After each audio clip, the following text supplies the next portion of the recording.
Meminda so ye me yiri birthday. Meminda.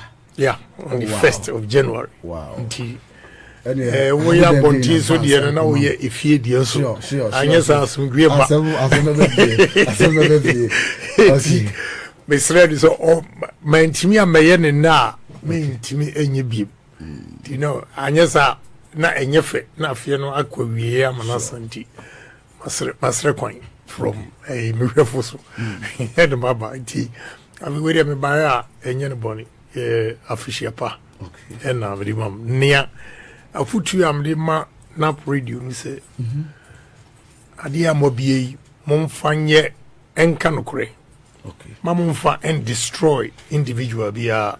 Okay. Tisenia ni baby me wo America me tise radio station bi wa ha yes menya stroke me wu kura ni you know. Onipa na okasa. A foot you am me koye surgery. Surgery it cost $283,000. Me pesa dollars. Okay. Why no fusua? Ah, mo a kurasiska. Mo the radio station a kurasiska. Say no, obetimi ayare etua $283,000. Asma me di jawo mo ano. But there are no more kasa me na me nyare o. Every year me go check up. Okay.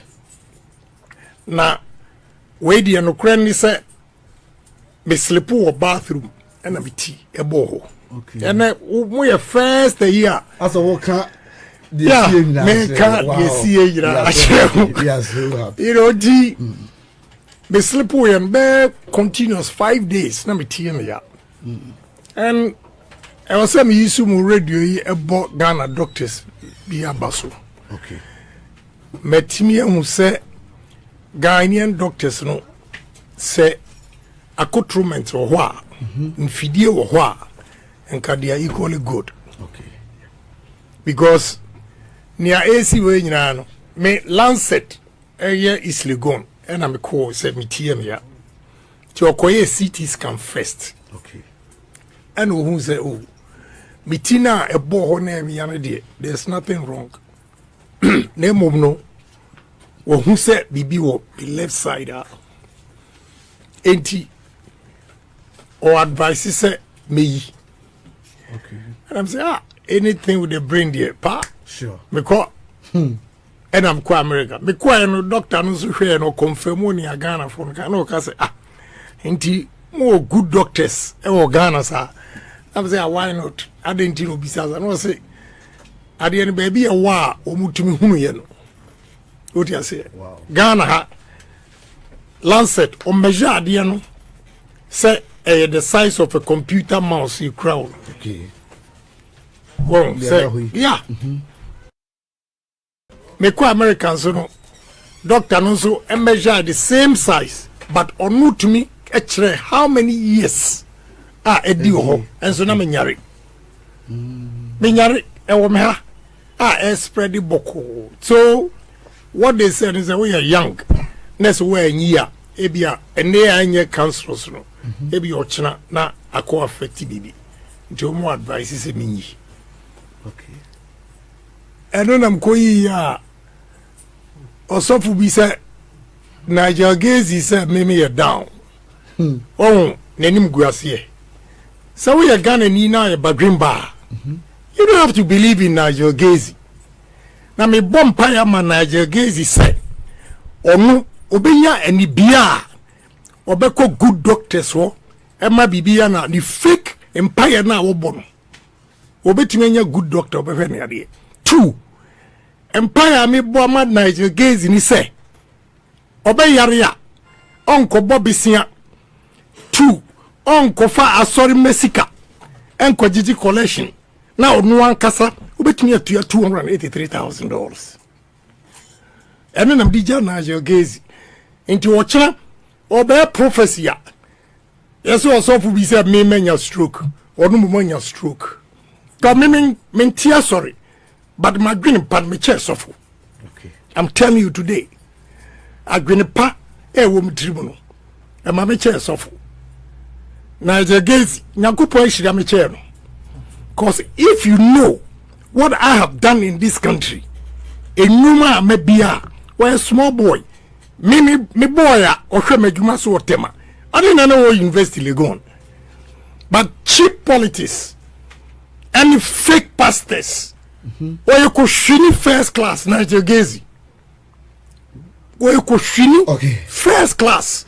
I will take Ghana. Relax. Okay. I'm only telling you, we have to educate Ghanaians. Okay. Now, into me, Ghana will still go on. What do you say? Ghana will still go on. But Yankupon, Osha, Enipa, Nini Yahu, and what did any Mukai, I will never be. Into your own Nigel Gaisie said, Mimi, a dog in Japan, man can say the youth for war, but me see the youth for wine. Japan. Yadi yan two obi aba braso. Yadi yan two di baba paso. Yadi yan two obi a. Ne ni mo nyam na won pem. Odi ase. Ye ni de say ni mo nyam no. Ye nya bi wa abra boso anke pe.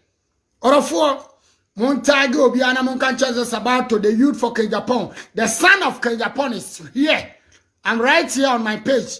This is Sabato TV. Orofo say na me order the Fred program is say na ma so janti me dey aba me page so ye baby e chana to so ora for nse bi a me tetene ha atwen mon tag Ghana fo bi omo social media so me sra mo na mon tag ye ba pa no asofo fo bi na mo ntie me nyansa sami because me YouTube a me pene kre ena me YouTube a so pese me bu ade a o dia o yere na me de behwe so bebu. It's mon tag Ghana for you to be almost social media. Na mon tag me brother also for be. Yes, a friend Nigel Gaisie. We also for Ghana. Emi say me bunu pa men kan asem da bete ne de me be kan asem because the me tete no emi say e ya bro agene ne ntiase so.